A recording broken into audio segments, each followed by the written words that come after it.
일부 예배 때도 오신 분들이 다 이제 마스크를 다 착용하셔서 예배를 드리는 이런 어쩌면 처음 경험하는 같아요.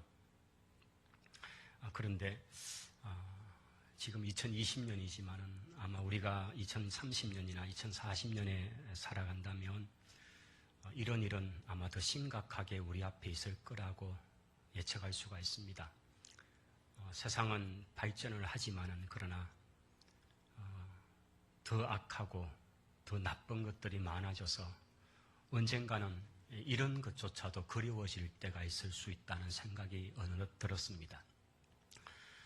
대구에 있는 목사님들이 이제 오전에도 아침에도 카톡을 보내면서 서로 얘기들 가운데 폐쇄를 하고 오늘 예배를 이제 인터넷으로 그냥 중계를 통해서 성도들이 교회 오지 않고 이렇게 하면서 한 번도 경험하지 못했는데 함께 모이는 것이 당연한 줄 알았는데 모일 수 없는 상황에서 흩어져 가정 예배를 드린다는 게 얼마나 쉽지 않은가.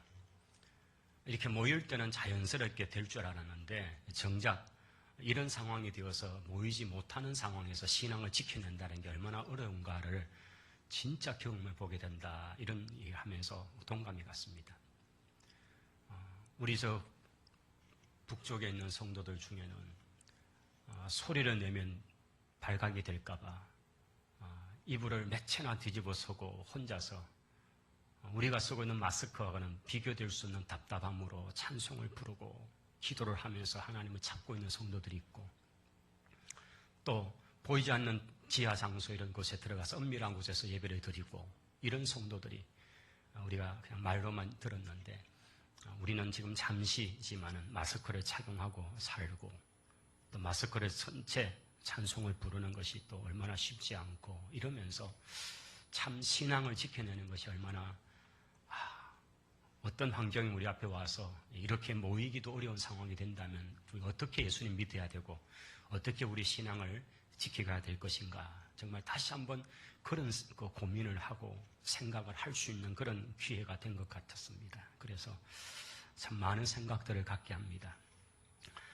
저희들이 이렇게 하는 것은 믿음이 없기 때문에 이런 문제도 아닙니다. 어떤 분들은 그런 얘기를 합니다. 도대체 믿음이 없어가지고 이렇게 하냐고 그렇게 얘기하지만은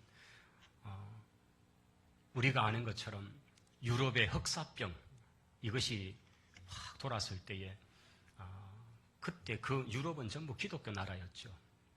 교회들이 또 그것을 지도하는 목사 사제들이 그런 얘기를 했죠. 교회 다 나와라고. 교회가 안전한 곳이라고. 그러면서 마치 법계만 있으면 우리가 이길 수 있다고 했던 그 시대처럼 그렇게 해서 결국은 그 3분의 1이라는 유럽 전체 인구의 3분의 1이 다 죽어버리는 그런 심각한 일이 있었잖아요. 그럴 때에 그 대부분 기독교 나라에서 이제 그런 무지함이 그런 거죠. 그래서 그런 문제가 아니다. 이거는 그런 문제가 아니고 공동체를 위하고 우리 지역 사회를 위해서 우리가 그게 무슨 슈퍼 전파자가 되면 안 되잖아요. 그래서 이제 교회들이 먼저 선제적으로 좀 하고 확산되지 않도록 막아야 되고 이런 일들을 하는 거죠. 오늘은 또 왜 그렇게 1부 예배 때도 처음 오는 사람이 또 나타나고 2부 때도 나타나고 이미 저희들이 좀 그런 나름대로 정보를 갖고 좀 대처를 미리 했습니다만은 가급적이면 2주 후에 오시라고 돌려보냅니다만은 여러분 아시다시피 신천지 쪽에서는 이미 자기들이 못 모이니까 2명씩 꼭 가서 기존 교회에 들어가라 이제 이런 있었는데 하여튼 오전에도 1부 때도 그렇게 해서 돌려보내고 했는데 맞는지 아닌지는 모릅니다만 어쨌든 저희들이 많이 긴장할 정도가 되어 있습니다. 그렇게 되어서 보통 때는 안 오시더만 오늘은 어찌 그래도 1부, 2부 때 다 오시는지 모르겠습니다. 그래서 하여튼 그렇게 했습니다. 여러분께서 이런 부분들도 좀 우리가 좀 그런 대처를 해야 된다는 것을 여기시면서 보시면 좋겠습니다. 지난주 중에 광고 때 말씀 안 드렸습니다만 우리 김형준 집사님, 전미정 집사님 가정에 아버님 돌아가셔서 장례를 마쳤고요. 슬픔을 당한 가정에 또 주의 위로 함께 하시기를 바랍니다. 김미화 집사님 또 자녀 우리 민식 형제가 이제 화요일 날에 광주에 이제 입대를 해서 거기 있는 부대가 32사단인가요? 거기 입대해서 이제 운준병으로 이렇게 하는데 조금 전에 우리 교육부석실에 거기서 이제 기도했습니다만은 위해서 이 가정을 위해서 민식 형제를 위해서 기도해 주시기를 바랍니다.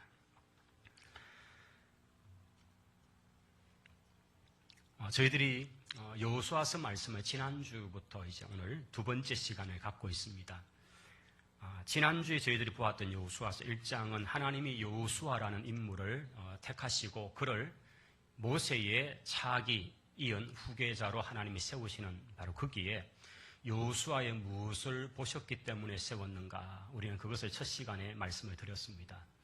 그가 출애굽을 하고 시내 산 아래에 있을 때에 하나님의 임재 장소라는 그런 회막, 이스라엘 전체 진영에서 멀리 떨어진 곳에 회막을 세웠고 그 회막 속에서 하나님과 모세가 만났습니다. 그때에 여호수아는 아마 10,000살쯤 된 나이에 그는 모세를 수종들면서 그 회막에 늘 머물렀던 사람입니다. 하나님이 불러서시는 사람은 하나님의 말씀을 듣고 그 곁에 있던 사람이었다는 것을 우리가 알 수 있죠. 그리고 나서 한 1년쯤 지나서 가데스 바니아라는 곳에 이제 이동을 합니다. 거기서 우리가 들어갈 그 땅을 탐지하고자 각 지파에 한 명씩 12명의 정탐꾼을 세울 때에 그때에 에브라임 지파의 대표로 여호수아가 차출이 됩니다. 그만큼 탁월한 사람이었죠. 그런데 40일 동안 탐지를 하고 돌아와서 보고를 할 때에 이 여호수아와 유다 지파의 대표였던 갈렙 두 사람만이 믿음의 보고, 하나님이 기뻐하시는 그 보고를 합니다.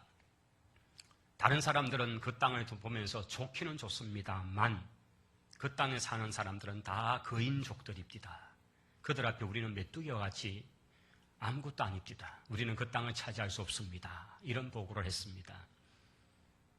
그것은 본대로죠. 그러나 그런 보고를 할 때에 여호수아와 갈렙은 그렇지 않습니다. 이들이 본 대로 그 땅의 사람들은 거인족들이 맞습니다. 아낙의 자손들, 아모리 족속들, 아주 그렇게 대단한 족속들이 살고 있지만 그러나 하나님이 이미 우리에게 저들을 맡겨주셨기 때문에 우리는 능히 저 땅을 차지할 수 있습니다. 우리가 올라가서 하십시다. 저들은 분명히 우리의 밥입니다. 이 두 사람은 그렇게 고백을 했습니다. 하나님은 그 10명의 보고를 듣고 이스라엘 전체가 하룻밤 사이에 하나님을 원망하고 왜 우리를 여기 끌고 와서 다 죽게 하느냐고 그렇게 할 때에 하나님은 그 백성들의 원망대로 불평한 대로 하나님께서는 그들에게 심판을 내리시죠. 그래서 40일 동안 광야를 헤매고 그 1세대들이 다 죽게 만드십니다. 20살 이상이 되어서 계수, 숫자에 들어왔던 바로 그 사람들은 다 죽이고 그 밑에 세대를, 즉 출애굽 2세대를 통해서 하나님은 그 가나안에 들어가기로 그렇게 약속을 하시고 이제 그들을 한 38년 동안 광야에서 헤매게 만들어버리죠. 그래서 이제 된 사람이 바로 여호수아죠. 바로 이런 사람이죠. 그가 우연히 또는 어떤 다른 외모적인 부분이 아니라 그가 하나님 앞에 차세대 리더로서 지도자로 부름을 받는 거기에는 바로 그런 자세, 태도가 있었기 때문입니다.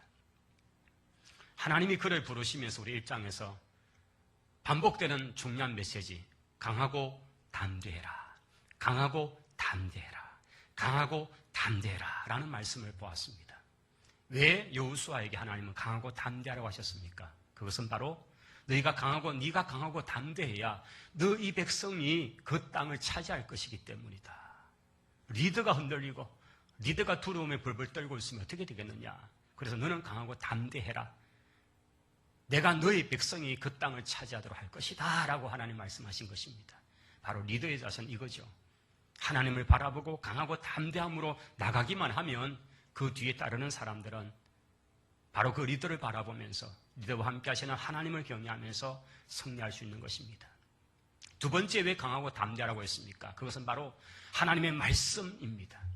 여호수아서 전체 흐르고 있는 메시지는 하나님의 말씀, 율법을 지키는 이야기입니다. 이것은 이미 모세가 마지막으로 부탁했던 것이 그겁니다. 하나님은 아셨죠? 이 백성이 그 땅에 들어가면 나를 떠난다. 하나님은 아셨습니다.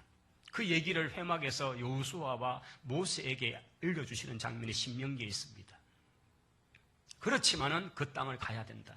그래서 모세는 조급심이 나고, 그래서 그 율법의 말씀을 다시 해석을 하고 그걸 다시 기록에 남겨서 이스라엘에게 전해준 것이 바로 우리가 모세오경이고 신명기 이야기잖아요.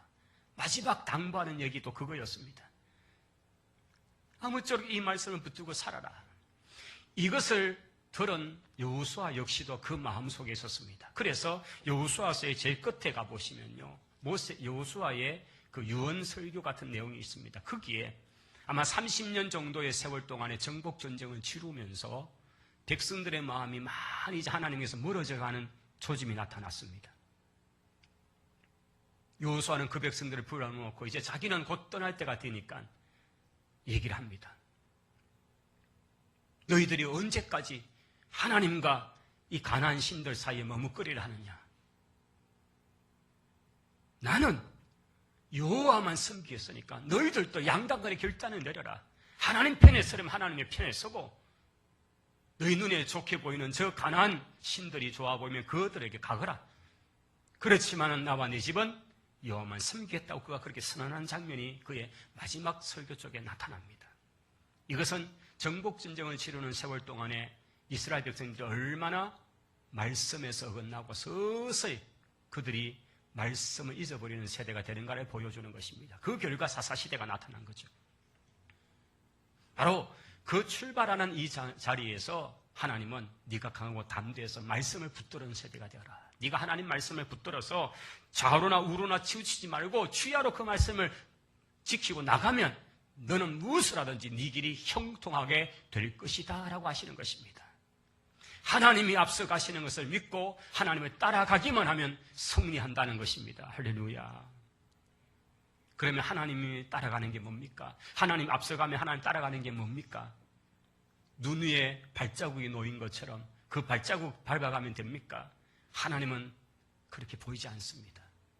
하나님은 무엇으로 하나님을 따라가고 하나님의 그 자체를 따라갈 수 있게 만드셨습니까? 그것은 바로 기록된 말씀, 성경뿐입니다. 할렐루야.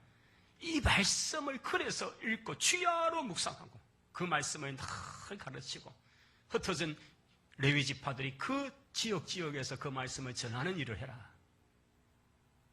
여러분, 그들은 모든 살아가는 생활이 다 율법에 맞춰야 했습니다. 여러분, 지금 같은 이런 문제가 생겼습니다. 어떤 질병이 생기고 어떤 뭔가가 나서 몸에 이상이 나타나면 누구에게 물어야 합니까? 그거는 유일하게 제사장밖에 없었습니다. 제사장에게 찾아가면 이것이 격리를 시켜야 되는 병인지, 또 이걸 보면 이제는 나았다고 선언을 하고 이제는 되었어 하고 돌아오게 할 수 있는지, 이 모든 권한이 제사장에 있는 것입니다. 그럼 제사장은 무엇으로 근거했습니까? 그게 바로 레위기법이고 출애굽기에 나오는 이야기죠. 거기는 아주 디테일하게 이런 질병이 있을 때 어떻게 하고 이런 때 어떻게 하고 며칠 동안 격리하고 며칠 후에 다시 정하고 정결 예식은 어떤, 이런 모든 것들을 얘기하셔가지고 그 전체가 바로 레위기법이죠.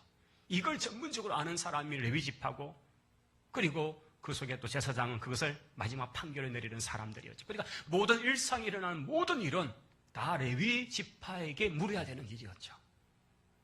그래서 레위인들이 12지파가 있는 그 땅에 48개 성읍에 들어가서 거기서 살면서 그 주변의 일들을 계속 말씀으로서 증거하고 가르치고 하는 일을 한 것이 레위지파의 일이었죠. 그냥 그들은 삶이 그냥 말씀을 가지고 살아야 합니다. 그런데 언제부턴가 그걸 무시하기 시작하죠. 그거 귀찮다고 안 하는 거죠. 그 공동체가 무너지는 겁니다. 하나님은 그래서 율법의 얘기를 그렇게 강조하고 했던 거죠. 그리고 세 번째는 강하고 담대하라. 그것은 바로 내가 너를 떠나지 않고 너와 함께 할 거다. 임마누엘의 약속인 거죠. 오늘 이것이 우리에게도 동일한 거죠. 자, 이런 약속의 말씀을 붙들고 이제 여호수아는 출발을 했습니다. 이제 2장으로 넘어오면 2장은 여호수아의 첫 번째 미션이 나옵니다. 그들은 아직 요단강 동편에 있습니다. 이미 그 땅은 세 지파가 분별을 받아서 이미 정복전쟁을 치루어서 지파를 분별을 했습니다. 물론 므낫세 지파는 동쪽에도 있고 서쪽에도 나중에 있기 때문에 반씩 나누어서, 그래서 두 지파 반이다라고 하지만은 그러나 세 지파죠. 그 세 지파가 이미 이제 정복했지만 문제는 가나안 땅, 약속의 땅은 요단강을 건너가서 요단 서쪽편에 있는 땅입니다.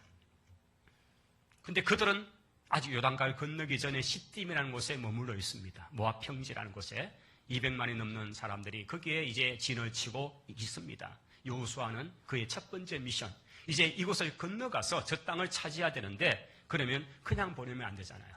정탐꾼을 보내야 되죠. 스파이를 보내야 됩니다. 그래서 스파이를 차출을 합니다. 몇 명을 차출할까요? 2명을 합니다. 저는 제가 이 성경을 읽으면서 제 나름대로 해석 이렇습니다. 여호수아가 한 39년 전, 38년 전 그가 12지파 중에 자기 지파를 대표해서 스파이로 정탐꾼으로 갔다 왔잖아요. 그리고 10명이 했던 그 보고 때문에 이렇게 생고생을 했잖아요. 자기와 갈렙 두 사람의 그 보고, 그래서 자기 이 두 사람만이 지금 살아남아 있잖아요. 그래서 여호수아는 이번에 여리고성을 정탐할 때는 많이 보내기로 결심하지 않고 딱 2 사람만 보낸 겁니다. 저는 그렇게 보여집니다. 많이 가봐야 안 되더라. 많이 보내봐야 돌아올 때 보면 이게 딱 그렇게 나눠져가지고 안 된다 그러고 뭐 이렇게 말만 많아지는 거죠. 그래서 딱 2명만 보내는 겁니다. 그 2명도 가만히 보면 유다 지파 같아요. 자, 그렇게 해서 2 사람을 보냅니다. 자, 이 2 사람의 정탐꾼이 이제 어떻게 갈까요? 요단강을 건너가야 되겠죠. 여러분, 요단강은 지금은 워낙 이제 갈릴리로에서부터 물을 잘 가두어서 전역으로 보내는 그런 물로 서기 때문에 많이 내려버리지 않습니다. 아주 치수 관리를 잘해서 조금씩 보냅니다. 그러면 지금 물이 정말 작습니다. 물론 세레트 같은 데는 뭐 이렇게 좀 공간이 되지만 그래도 굉장히 작습니다. 그런데 우리가 성지순례 가신 분들은 기억하십니까? 그 세레트가 되는 곳에 서서 계단이 여러 계단이 있습니다. 우리 본당 올라오는 계단보다 훨씬 더 많은 계단을 타고 내려가야 요단강이 있었습니다. 그 위쪽에 여기 보면 이 부분에 2013년 1월 13일 워터 레벨이라고 하는 딱 문구가 있습니다. 2013년도에 대홍수가 났을 때에 물이 그 제방 위쪽까지 다 차서 그때의 수위를 딱 표시해 놓은 표시가 있습니다. 그걸 보면요, 홍수가 나면 얼마나 물이 꽉 차버리는지, 그 넓은 요단 그쪽에 다 차는지를 알 수가 있습니다. 우리가 여호수아서를 보면 이제 그들이 도하할 때에 우기철에 모밀 매는 시기에라고 하면요, 그 4월이거든요. 밀을 거두어들이고 하는 그 시기가 되면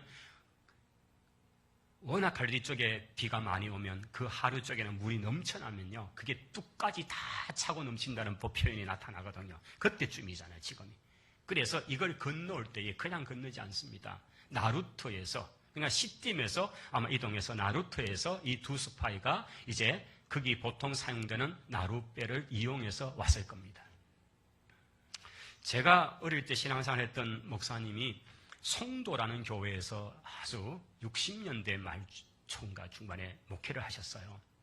그리고 이제 70년이 69년 70년쯤인가 그때쯤에 이제 대구 오셔가지고 천막으로 개척을 하셨어요. 제가 이제 거기서 신앙생활 하는데 그 목사님 아들하고 제가 친구가 되었어요. 그래서 이제 했는데 그 목사님이 그 얘기를 하더라고요. 제가 여기 있다니까. 송도에서 나루터가 있어서 배를 타고 이쪽을 건너와서, 그래서 이제 선산장에 오시는 게 얼마나 그게 좋았다는 거예요. 선산장에 오기 위해서는 지금은 다리가 있어서 그냥 쑥 다니지만은요, 그때는 배를 타고 이렇게 나룻배를 타고 넘어왔더라, 이 얘기를 하시는 거예요.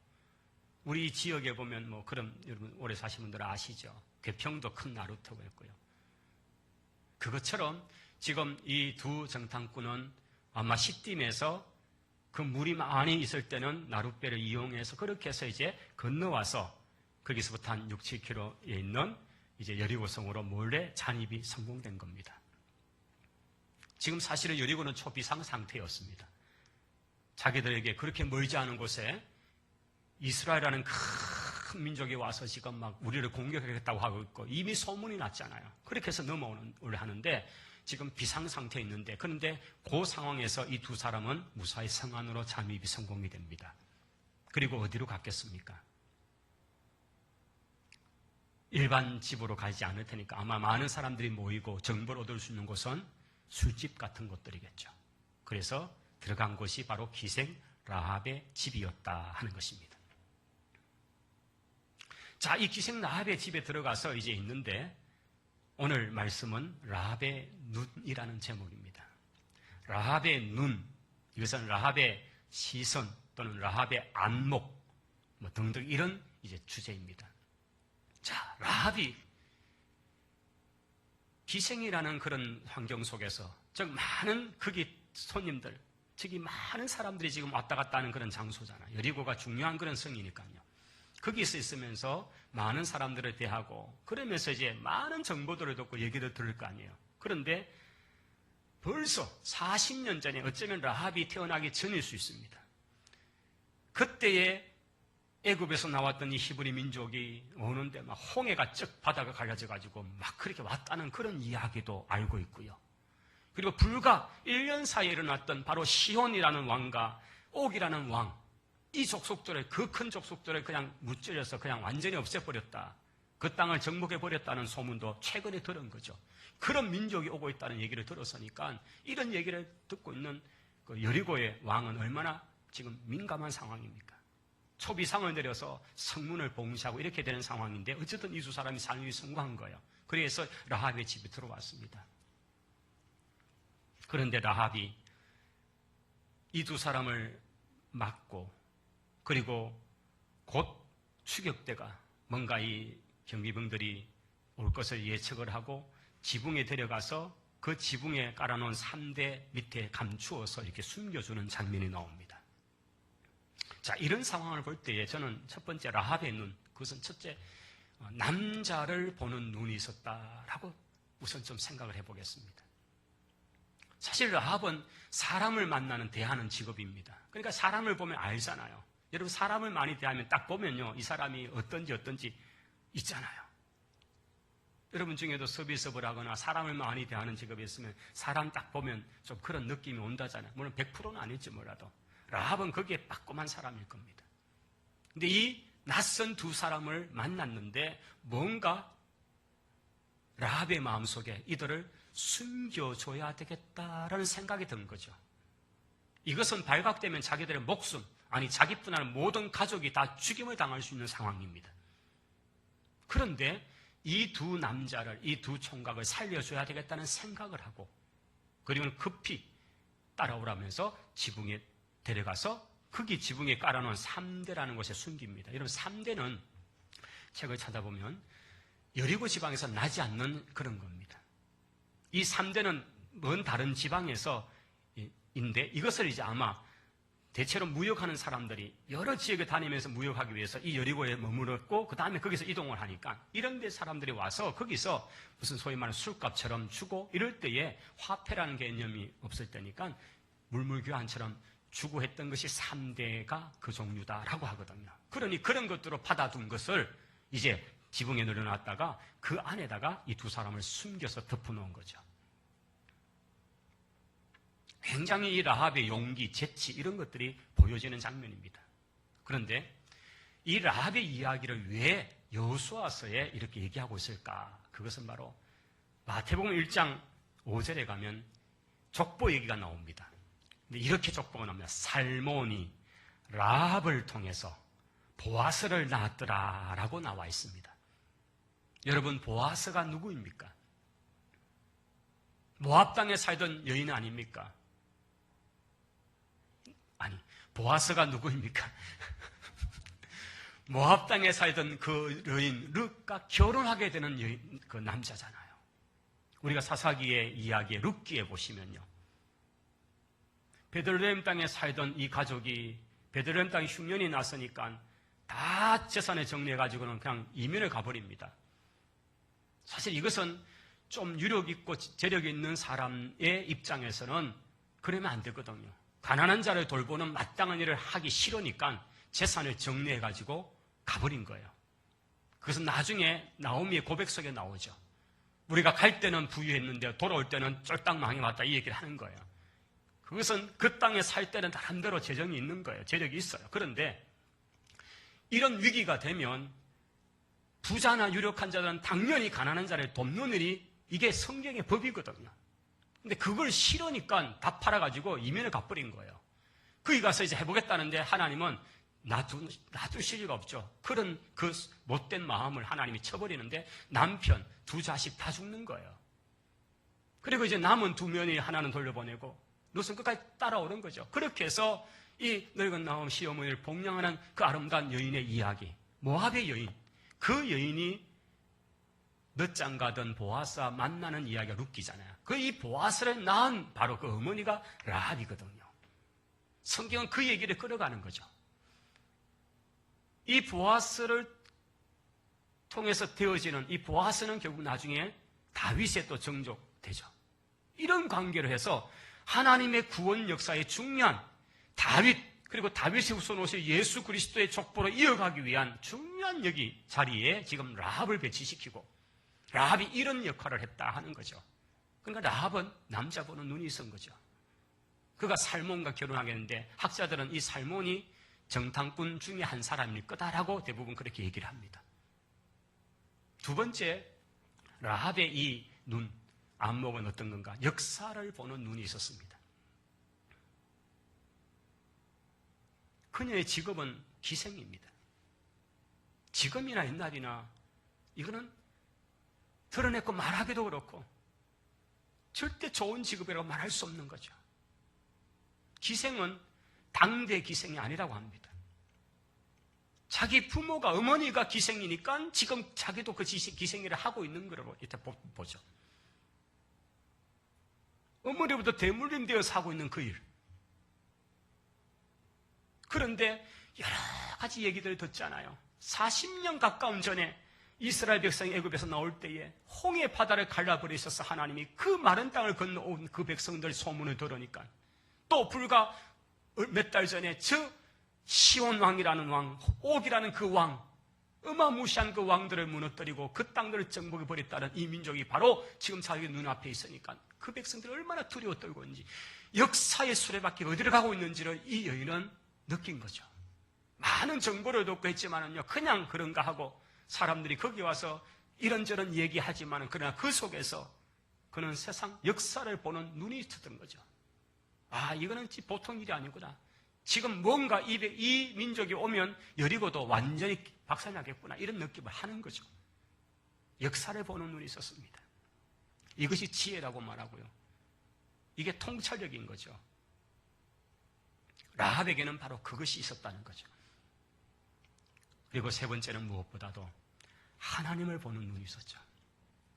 오늘 그의 고백들이 오늘 읽었던 성경 본문입니다. 그 속에 보시면요, 그가 주목하는 것은 바로 그런 이스라엘을 이끌어 가시는 한 분이 계시는데 그분이 바로 여호와라는 이름의 신이 나는 이야기입니다. 여러분, 가나안 땅에는요 온갖 신들이 많았습니다. 자기도 자기 어머니를 이어서 그 일을 하면서 그런 일을 한 거죠. 얼마나 많은 신들을 의지했겠습니까? 그런데 여호와라는 그 신의 이름을 들으면서 얼마나 그 신에 대한 두려움을 가지고 그 신이 진짜겠다 하는 생각을 하는 거죠. 그래서 이 얘기를 합니다. 11절입니다. 우리가 듣자, 앞에 소문들입니다. 듣자 마음이 녹아버렸다는 거죠. 두려워서 녹았다는 거죠. 너희로 말미암아 사람들이 정신을 잃어버렸다는 거죠. 너희 하나님 여호와는 위로는 하늘에서도 아래로 땅에서도 진짜 하나님이시더라. 그러므로 내가 청하노니 내가 너희를 이렇게 숨겨주고 안전하게 내가 돌려보내지 않았느냐. 선대했으니까 너희들도 내 아버지의 집을 선대하도록 하나님의 이름을 걸고 그리고 내게 정표를 달라, 이 얘기를 하는 겁니다. 바로 이 라합이 가졌던 그 눈은 바로 하나님을 바라보는 눈, 진짜 신은 여호와라는 하나님이시구나라는 것을 가졌다는 거죠. 그 결과 다윗의 족보에 올라가는 이름, 바로 라합이 된 것입니다. 저는 참 정말 보잘것없는 보이는 이 한 여인, 그런데 이 여인이 하나님의 구속 사건에서 얼마나 중요한 위치에 있는가, 이것을 성경이 보여주고 있는 것을 저희들이 본 것입니다. 성도 여러분, 저희들이 오늘 이 시대를 보면서 참 오늘 찬송가 70장을 참 부르는데 입에는 마스크를 하고 계시죠.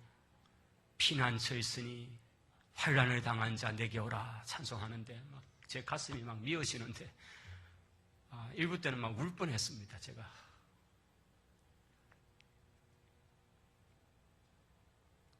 왜 이런 일이 일어났을까? 하나님이 무엇을 지금 우리에게 말씀하고 싶으신가?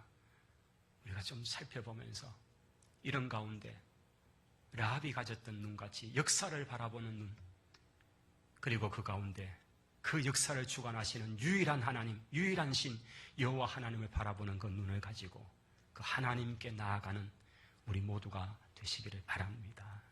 기도하십시다. 하나님,